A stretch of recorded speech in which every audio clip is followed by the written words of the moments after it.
Bismillahirrahmanirrahim. Assalamualaikum warahmatullahi wabarakatuh.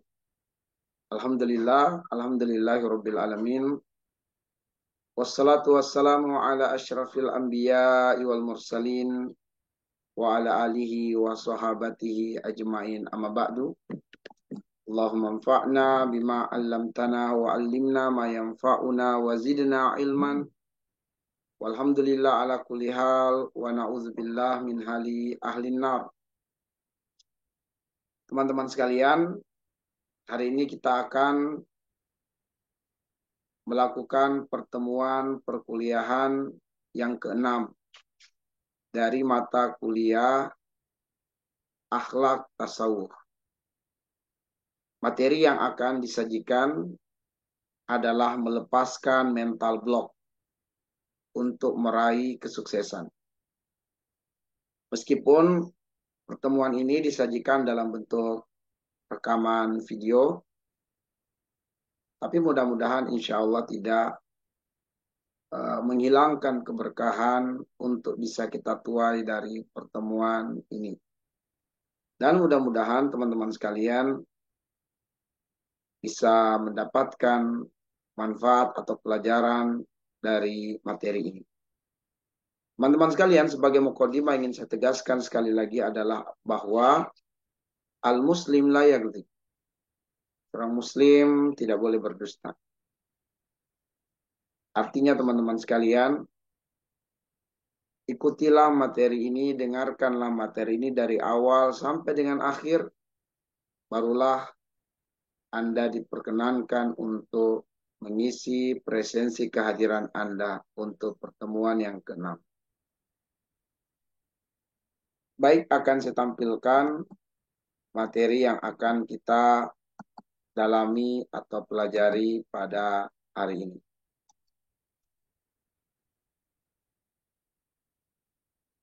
Melepaskan mental block. Ya, melepaskan mental block.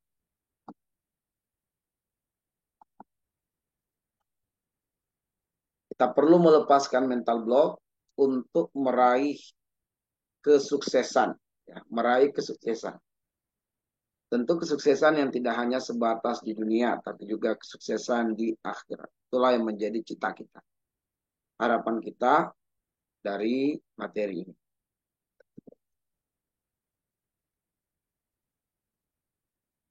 Nah, teman-teman sekalian,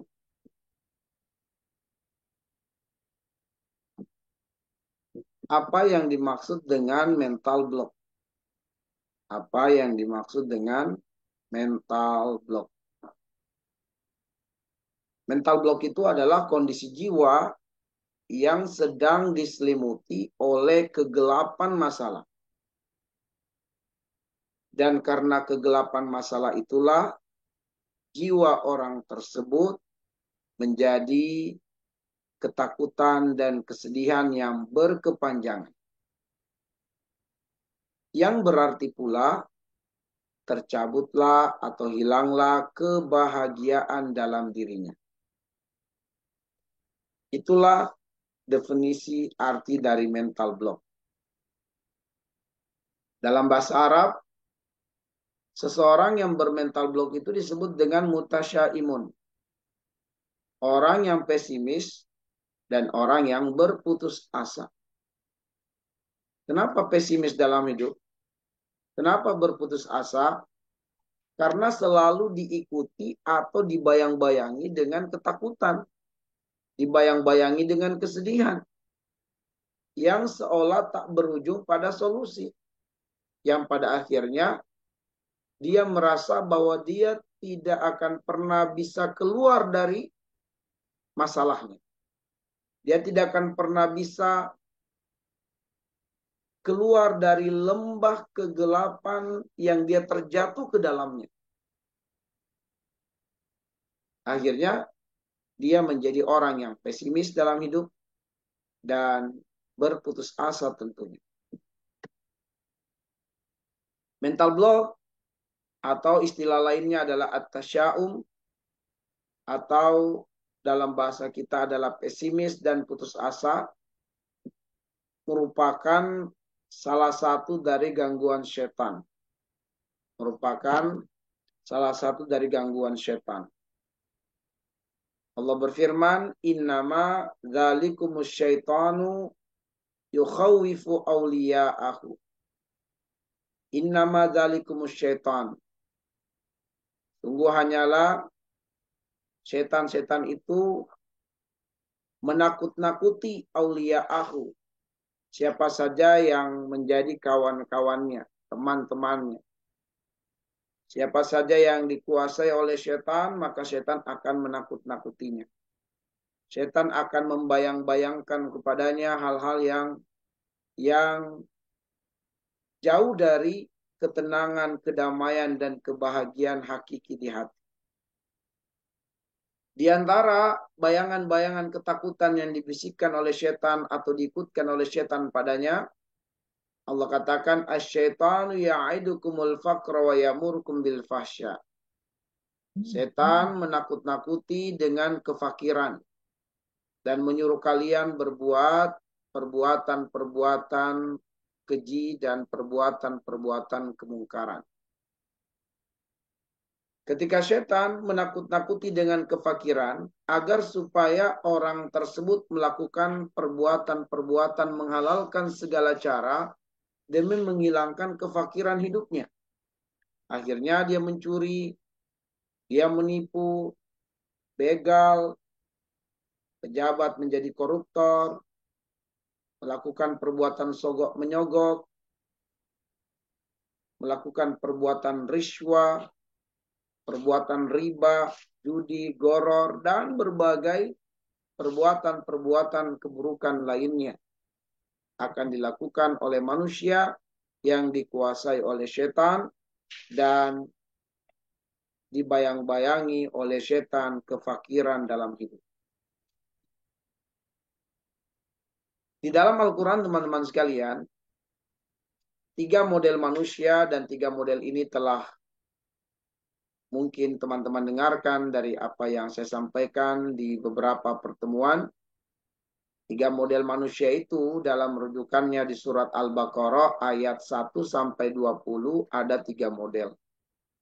Ada mukmin ayat 1 sampai dengan ayat yang kelima. Ada kafir tulen ayat 6 sampai ayat yang ke-7. Dan ada kafir karena nifak, ya, penyakit nifak di dalam hatinya atau disebutlah munafik. Dari ayat 8 sampai dengan ayat yang ke-20.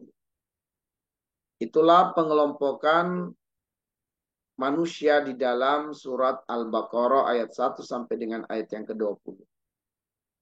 Dari 3 model manusia ini teman-teman sekalian, mukmin itu hidupnya akan selalu optimis. Mukmin hidupnya akan selalu optimis. Kenapa mukmin itu hidupnya akan selalu optimis? Karena Allah mengatakan di dalam surah Yunus ayat 62 ayat 63, jaminan dari Allah Subhanahu wa taala, ala inna awliya Allahi la khaufun alaihim wa lahum yazanun alladzina amanu wa kanu yattaqun. Ketahuilah bahwa wali-wali Allah itu tidak akan ditimpa dengan ketakutan dan tidak pula ditimpa dengan kesedihan. Jiwanya, batinnya, hidupnya bahagia. Lalu siapakah yang dijaminkan mendapatkan kebahagiaan itu? Alladzina amanu wa kanu yattaqun. Orang yang beriman kepada Allah dan mengimplementasikan nilai-nilai keimanan itu dalam bentuk takwa. Takwa kepada Allah Subhanahu wa taala. Nah, teman-teman sekalian, adapun model yang kedua dan yang ketiga dari manusia, kafir dan munafik, merekalah yang hidupnya memang ditetapkan Allah, dijaminkan Allah pesimis di dunia ini. Dan bakal menderita di akhirat kelak. Dikarenakan mereka jauh dari pedoman hidup. Dikarenakan mereka jauh dari petunjuk kebenaran, petunjuk kebahagiaan dalam hidup. Jauh dari Al-Quran. Dan karena jauhnya mereka dari Al-Quran, terjaminlah hidupnya dalam keadaan sempit, dalam keadaan pesimis. Allah mengatakan, وَمَنْ أَعْرَضَ عَنْ ذِكْرِي فَإِنَّ لَهُ مَعِيشَةً ضَنْكًا وَنَحْشُرُهُ يَوْمَ الْقِيَامَةِ أَعْمَى. Siapa saja yang berpaling dari peringatanku, kata Allah, dan peringatanku di sini adalah Al-Quran. Jauh dari Al-Quran, tidak merasa butuh dengan Al-Quran, tidak mau hidup diatur oleh Al-Quran. Fa inna lahu ma'isyatan dongka, maka sungguh baginya adalah ma'isyatan dongka, kehidupan yang sempit. Wa nahsyuruhu yaumal qiyamati a'ma, dan kelak kami, kata Allah, akan mengumpulkannya pada hari kiamat dalam keadaan buta.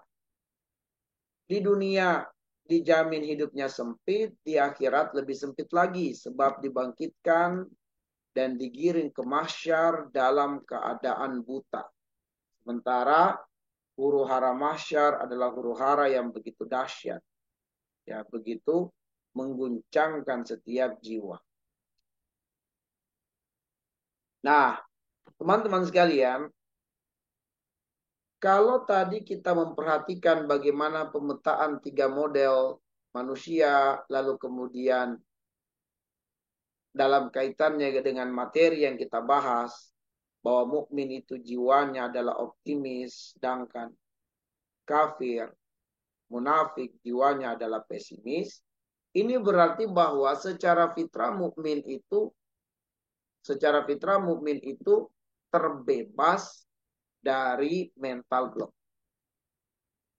Sedangkan kafir dan munafik secara fitrah mereka itu pesimis hidupnya. Dikarenakan mereka mengingkari keimanannya, mengingkari fitrahnya sebagai orang yang bertauhid, ya sebagai muslim, maka mereka terjaminkan hidupnya pesimis. Namun pembahasan kita hari ini adalah melepas mental block. Dan apakah bisa mental block itu dilepas?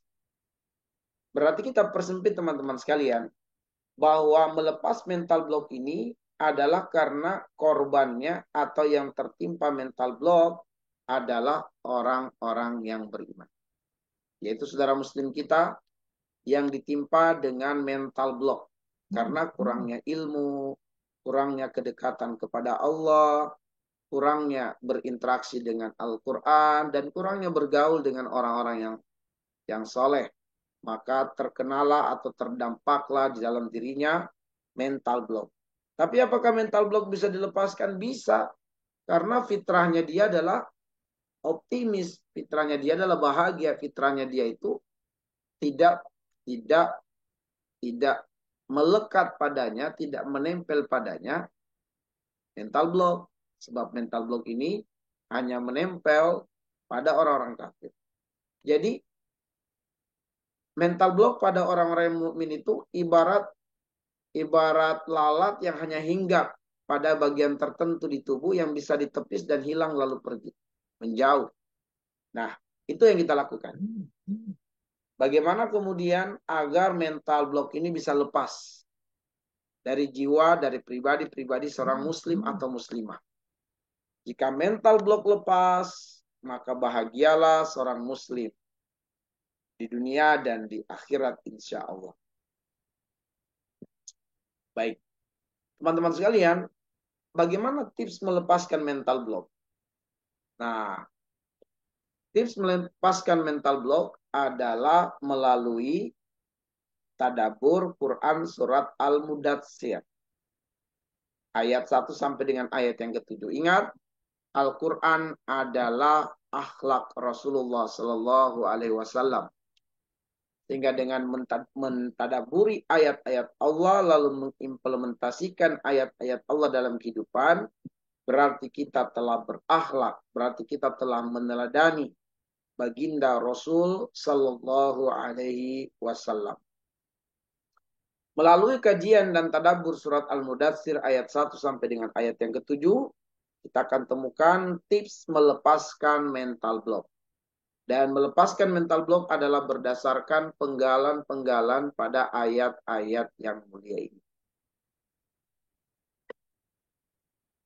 Nah, teman-teman sekalian, tips yang pertama adalah lepaskan kegalauan dan kesedihan. Lepaskan kegalauan dan kesedihan. Sebab hukum asalnya, kalau seseorang itu ditimpa dengan kesedihan, ditimpa dengan masalah, pasti jiwanya galau. Pasti jiwanya sedih. Kegalauan dan kesedihan ini akan menyebabkan hormon kebahagiaannya turun, hormon stresnya naik. Dan jika demikian akan berdampak pada gangguan fisik dan psikis yang lain. Sebab itulah tips yang pertama adalah lepaskan dulu kegalauan dan kesedihan. Lepaskan dulu kegalauan dan kesedihan. Kita tidak bisa menghindari masalah teman-teman sekalian. Sebab memang hidup di dunia ini ditakdirkan oleh Allah untuk kita menghadapi sejumlah masalah. Tapi hikmah terbesar masalah itu kita hadapi di kehidupan dunia agar supaya kita bisa semakin mengenal Allah Rabb kita.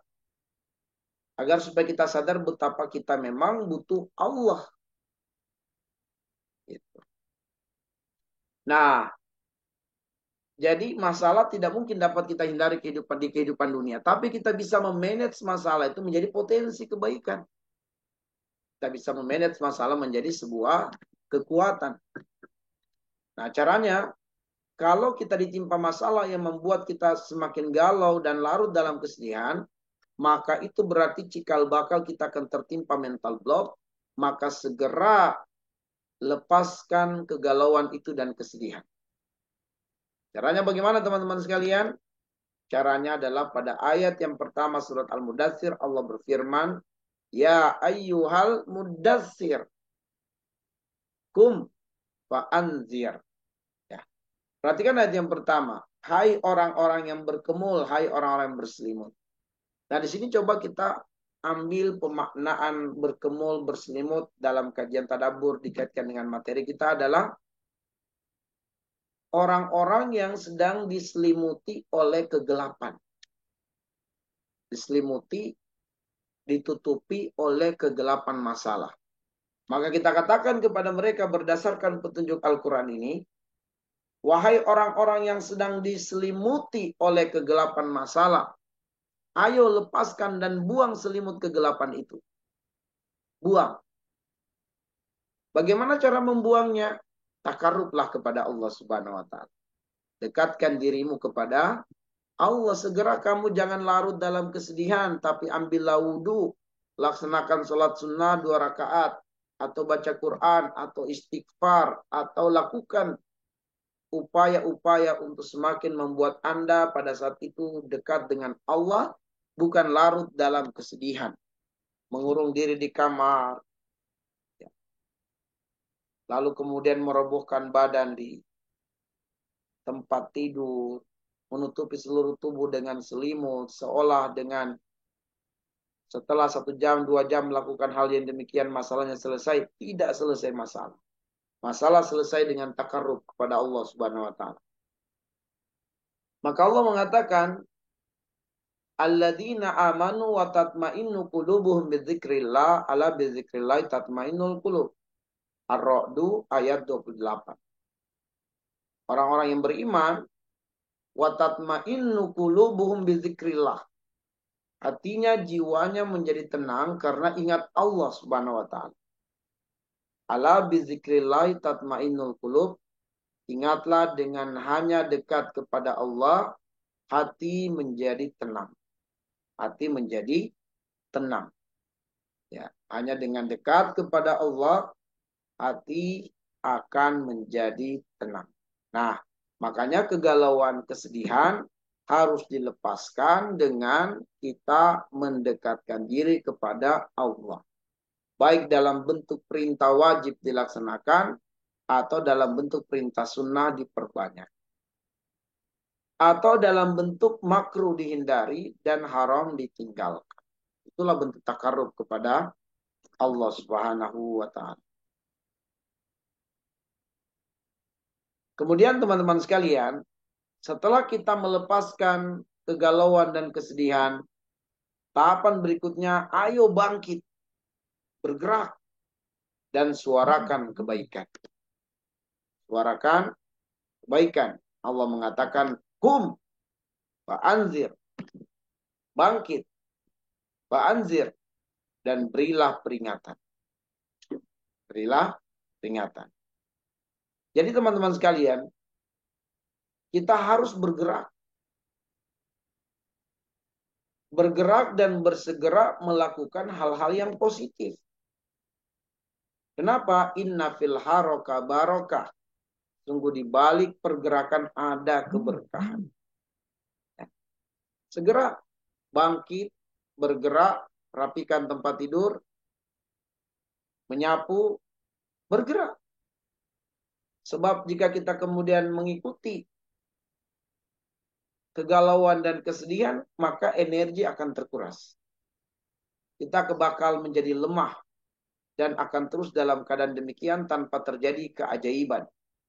Tapi begitu kita bergerak, kita segera mengambil sapu lalu menyapu, kita kemudian segera merapikan tempat tidur kita, teman-teman sekalian, maka kita akan dapati hormon kebahagiaan akan naik, hormon stres turun, dan ada energi, ada kekuatan untuk melakukan banyak perubahan-perubahan ke arah yang positif. Air Zam-Zam teman-teman sekalian tidak akan keluar tepat dari bawah telapak kaki Ismail alaihissalam, kecuali setelah dengan izin Allah yang pertama, yang kedua adalah ikhtiar. Hajar alaihissalam bergerak dengan berlari dari Bukit Safa ke Bukit Marwah. 7 kali bolak-balik. Maka Allah ya, yang maha bersyukur mengeluarkan air Zam-Zam tepat di bawah telapak kaki Ismail alaihissalam. Kemudian teman-teman sekalian, libatkan Allah dalam setiap urusan. Begitu kita bergerak, kita akan melakukan suatu tindakan dalam upaya menyelesaikan masalah, libatkan Allah dalam setiap urusan. Katakanlah masalah kita ada hutang 1 miliar teman-teman sekalian. Tentu hutang ini membuat kita galau dan sedih, apalagi ya krediturnya sudah mulai menelpon sana sini, kita diteror, keluarga kita pun diteror, jadi galau, jadi sedih. Maka teman-teman sekalian jangan larut dalam kesedihan, segera takarrub kepada Allah, lalu kemudian bangkit bergeraklah supaya hormon kebahagiaannya semakin banyak yang terbentuk. Sebab hormon kebahagiaan itu terbentuk dari dalam tubuh kita ketika tubuh kita merasakan stimulus kebahagiaan. Semakin banyak hormon endorfin, semakin banyak kekuatan di dalam tubuh kita. Maka bergeraklah. Ketika kita sudah mulai berpikir mencari sebab untuk menyelesaikan hutang kita, maka libatkan Allah dalam setiap urusan. Libatkan Allah karena Allah Ar-Razzaq. Allah yang maha pemberi rezeki. Ya, Allah Ar-Razzaq. Allah maha pemberi rezeki. Maka libatkan Allah untuk mengundang rezeki darinya. Besarkan Allah Subhanahu wa taala. Kenapa kita mesti membesarkan Allah? Bahwa hutang kita 1 miliar mungkin besar, tetapi pertolongan Allah jauh lebih besar daripada hutang itu. Maka jangan sampai karena ketidakmampuan kita mengenali Allah dengan pengenalan yang baik, menganggap pertolongan Allah lemah dan melihat masalah kita besar. Itu keliru, itu salah. Yang benar adalah libatkan Allah, besarkan Allah, hebatkan Allah. Karena masalah kita akan menjadi kecil kalau kita melibatkan Allah.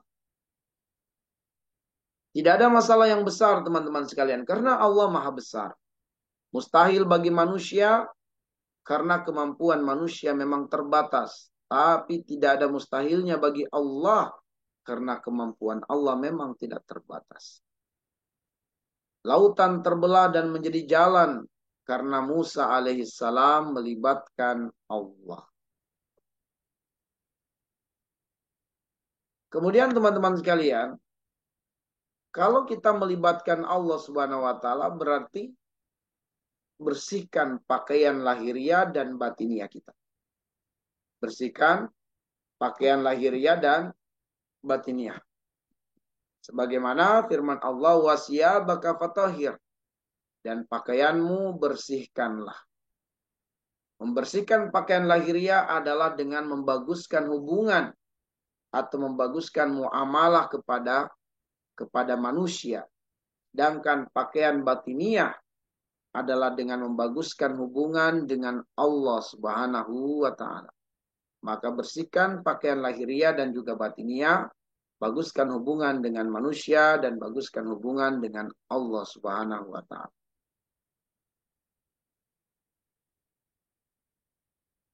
Kemudian jauhi perbuatan dosa teman-teman sekalian. Jauhi perbuatan dosa. Jangan sampai terperangkap atau terjatuh pada dosa. Warujza fahjur, dan perbuatan dosa tinggalkan. Kenapa harus ditinggalkan? Sebab perbuatan dosa inilah yang menjadi penghalang banyak kebaikan. Perbuatan dosa inilah yang menutup banyak jalan-jalan keluar. Perbuatan dosa inilah yang menjauhkan rezeki, menghalangi datangnya rezeki.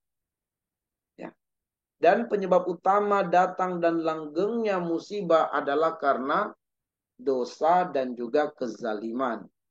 Dengan kata lain teman-teman sekalian, sebesar-besar penghalang rezeki adalah dosa dan kezaliman.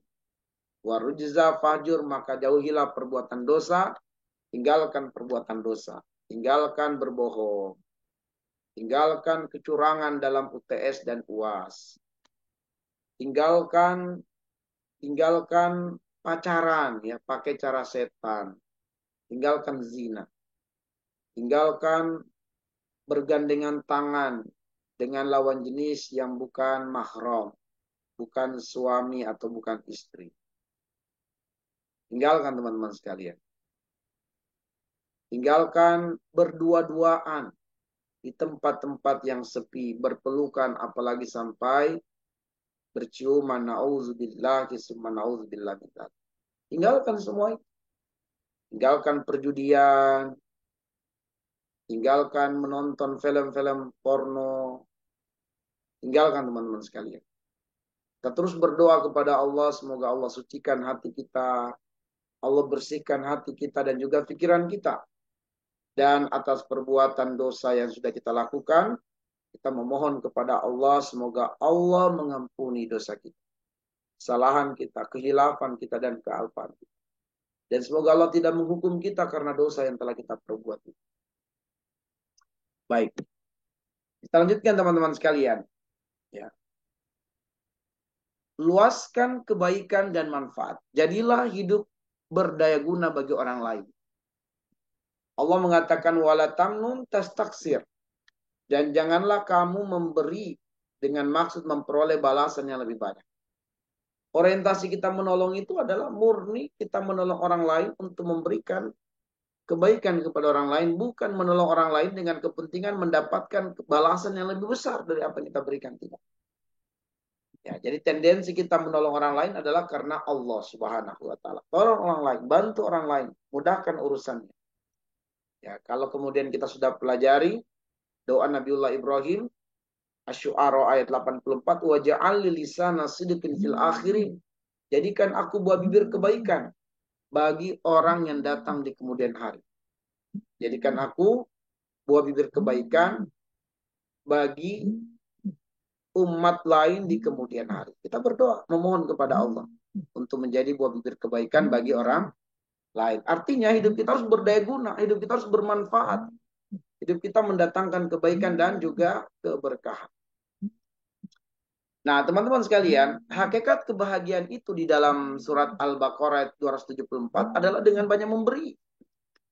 Termasuk memberi harta kalau kita diberikan kelebihan oleh Allah. Dan memang orang yang bertakwa itu dalam kaitannya dengan harta. Alladzina yunfikuna fis sarai wad dharra. Jangankan dalam keadaan lapang, dalam keadaan sempit dia memberi. Dalam keadaan sempit dia tetap berinfak. Kenapa? Karena dia berbahagia dengan memberi. Ya.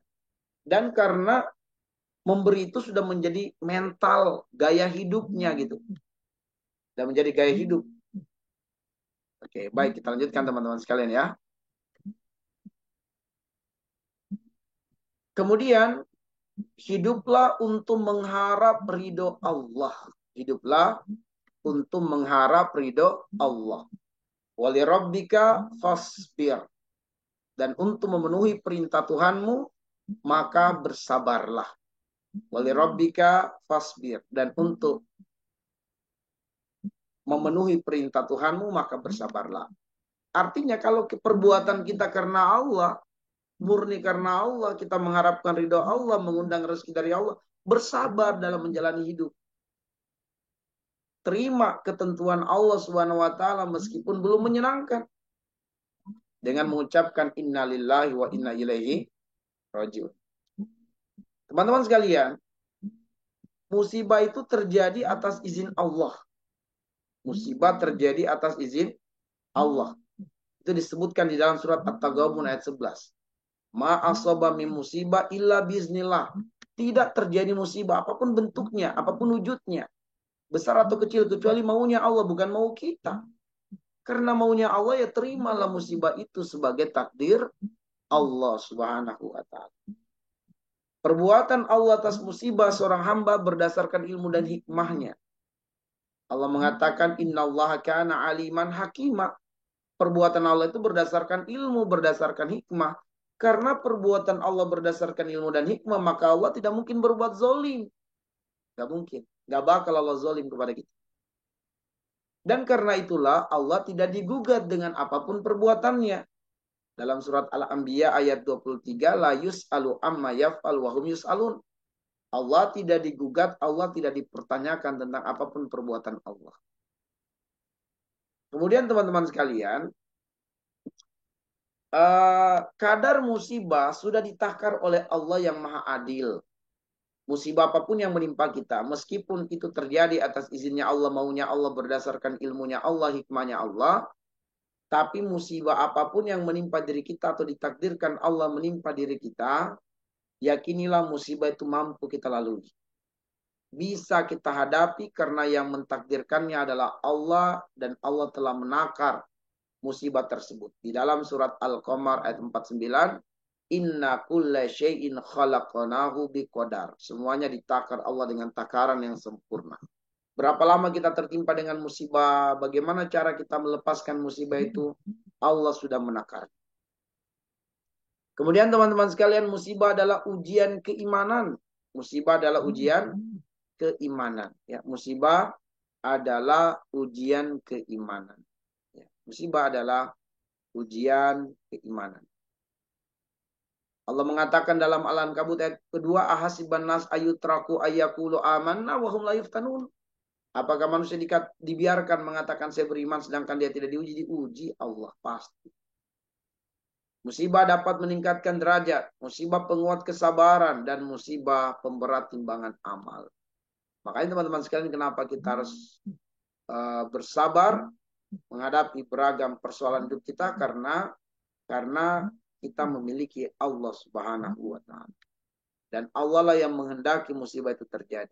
Dan Allah sudah menakar musibah itu.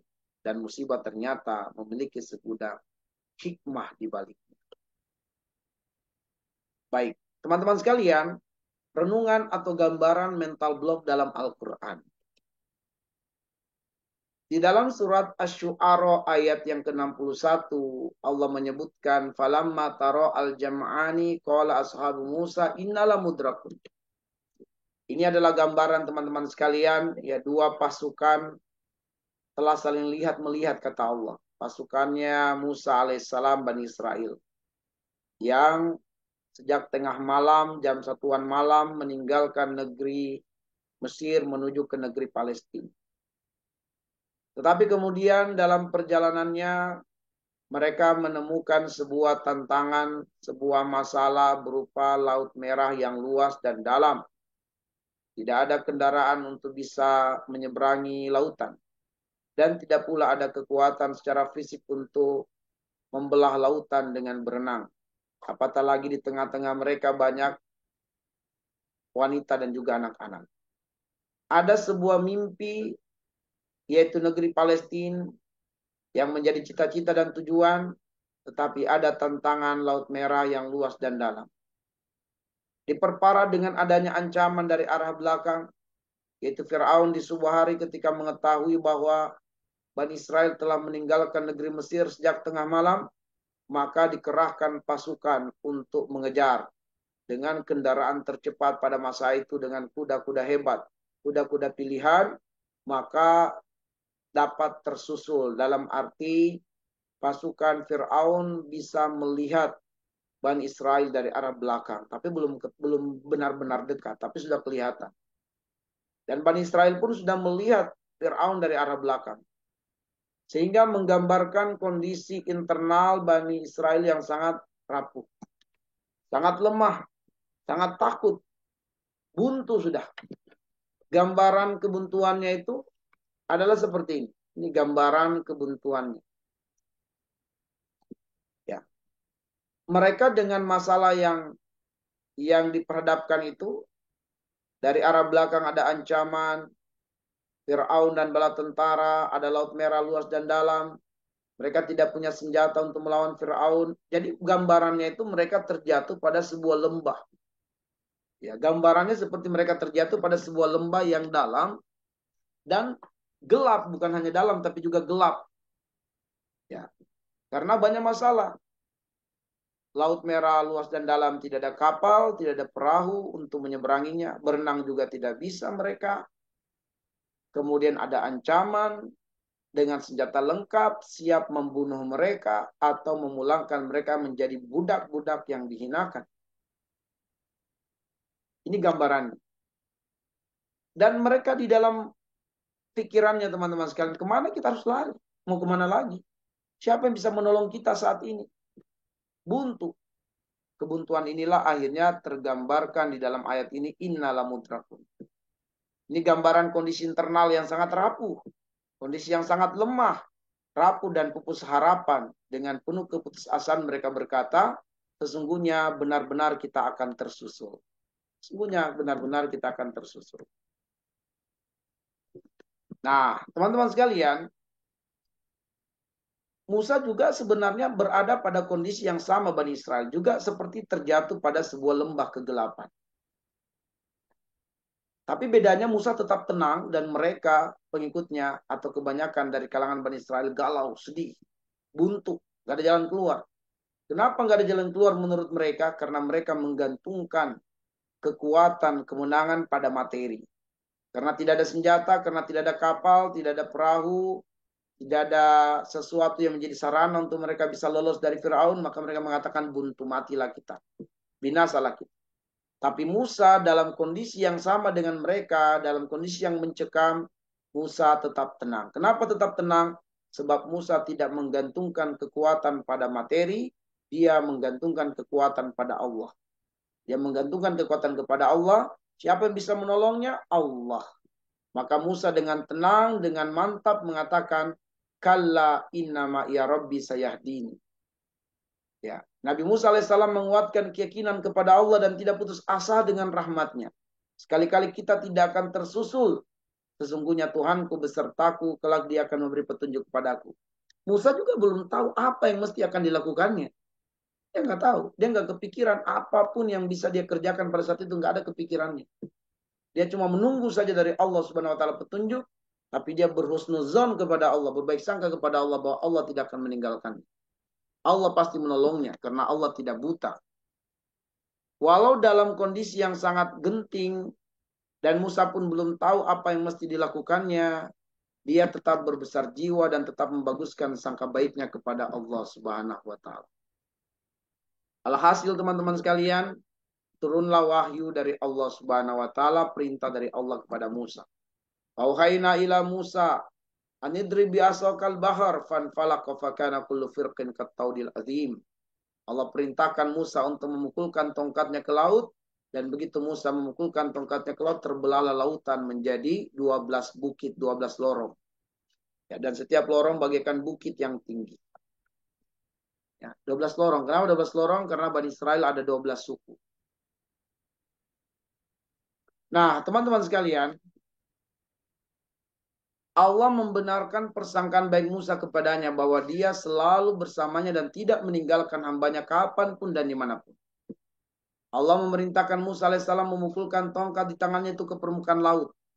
Mungkin ada yang berpikir apalah arti pukulan itu dengan keadaan mencekam yang sedang mengelilingi Musa alaihissalam. Disinilah hikmah buah sangka baik itu kepada Allah.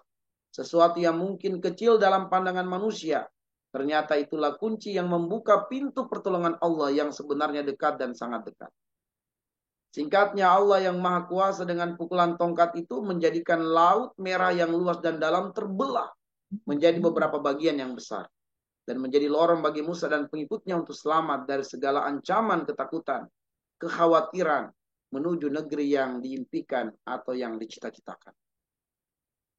Hikmahnya teman-teman sekalian, negeri Palestina ibaratnya impian, harapan, dan cita-cita yang ingin dituju dan diraih oleh setiap orang di masa mendatang. Dan tidak sedikit dari manusia yang mengubur impiannya itu karena adanya tantangan menghadang, seolah tak berujung pada solusi. Belum lagi ancaman menakutkan yang mengejar dan menghantui dari arah belakang. Diperparah dengan suara orang-orang sekitar yang tidak mendukung, malah memojokkan dan melemahkan. Andai manusia merenung dan berpikir sejenak, bukankah Allah adalah pemilik segala apa yang ada di langit dan di bumi? Bukankah kekayaannya meliputi segala perbendaharaan langit dan bumi? Jika iya, maka adanya tantangan atau rintangan yang menghalau langkah menuju impian cita-cita, serta ancaman menakutkan terus menghantui, adalah di antara cara Allah untuk menguatkan ketergantungan seorang hamba kepadanya. Dalam kondisi seperti ini, keyakinan dan baik sangka kepada Allah harus dikuatkan. Allah lah yang menghendaki ada mimpi dan cita-cita yang harus diraih. Ada tantangan yang harus dihadapi. Ada ancaman yang harus dijauhi. Dan ada sejumlah bahasa pesimis yang tidak perlu didengarkan. Kalau semua itu adalah kehendaknya, apa sulitnya bagi Allah untuk menghendaki adanya solusi terbaik, jalan keluar terbaik yang mesti ditapaki oleh seorang hamba? Tidak ada sulitnya. Yang sulit adalah membaguskan prasangka baik kepada Allah Subhanahu wa taala. Itu yang sulit. Baik teman-teman sekalian, inilah materi yang dapat disajikan pada pertemuan yang ke-6, pertemuan tentang melepaskan mental block, dan petunjuk untuk melepaskan mental block adalah Quran surat Al-Mudatsir ayat 1 sampai dengan ayat yang ke-7. Mudah-mudahan kita semua insya Allah menjadi pribadi-pribadi yang merdeka, pribadi-pribadi yang optimis, pribadi-pribadi yang berbahagia. Karena memang seharusnya demikian. Bukan kalau mengatakan, wa man yattaqillaha yaj'al lahu makhraja wa yarzuqhu min haitsu la yahtasib. Siapa yang bertakwa kepada Allah, Allah akan datangkan jalan keluar dari seluruh persoalan kehidupannya. Dan Allah akan datangkan rezeki kepadanya dari arah yang tidak disangka-sangkanya. Mudah-mudahan saya dan Anda semua teman-teman sekalian, mahasiswa dan mahasiswi, menjadi pribadi-pribadi tangguh, pribadi-pribadi hebat yang hidupnya berdaya guna, bermanfaat bagi umat lainnya. Nahtafi bihadzal qadar, nasallallahu ayyaj'alana minal ladzina yastami'unal qawla wa yattabi'una ahsana. Sebelum saya tutup dengan doa kafaratul majelis, lagi saya ingatkan, silakan teman-teman sekalian setelah Anda menyimak materi ini dari awal sampai akhir, ya Anda mengetik ya pesan dan kesan di kolom komentar YouTube. Kemudian Anda ketikkan, alhamdulillah saya telah mengikuti materi dari awal sampai akhir. Jangan lupa untuk memasukkan nama dan juga NPM Anda. Nah, setelah itu Anda lakukan di kolom komentar YouTube, selanjutnya Anda menuju kepada grup WA. Lihat di bagian deskripsi grup, ada link di sana. Klik linknya untuk Anda melakukan presensi setelah mengikuti pertemuan materi atau pertemuan yang ke-6 ini. Materi melepaskan mental block untuk sukses. Baik demikian, saya tutup dengan doa kafaratul majelis. Subhanakallahumma bihamdik, asyhadu an la ilaha illa anta, astaghfiruka wa atubu ilaik. Assalamualaikum warahmatullahi wabarakatuh.